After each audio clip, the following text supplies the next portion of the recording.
خلينا متفقين زي ما في ستات أكيد طيبة، في رجالة كمان طيبة. الشخص اللي بعت لي الرسالة دي بيقول لي هي ليه دايما الستات كده بيبقى قلبها جامد، ممكن تخاصم بالشهر وباليوم وبالاتنين بالعشر شهور.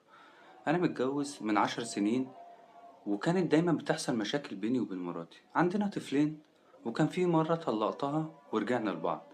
بس كانت هي بتبقى سبب أي مشكلة، ودايما أنا كنت بعتذر وكنت بعدي عشان الدنيا تمشي، برغم إن هي بتقعد تعاند وتخاصم بالشهور. ومع إن أنا كنت بمشي عشان خاطر الدنيا تمشي والسفينة تعدي، وفي نفس الوقت ما كنتش حابب إن ولادي يبقوا يتربوا بعيد عني في الفترة اللي أنا طلقتها. على الأقل المفروض إن لما أنا طلقتها ديت كانت اتغيرت، كان في حاجات منها من اللي كانت بتعمله معايا كان ممكن يتغير، بس للأسف هي ما اتغيرتش.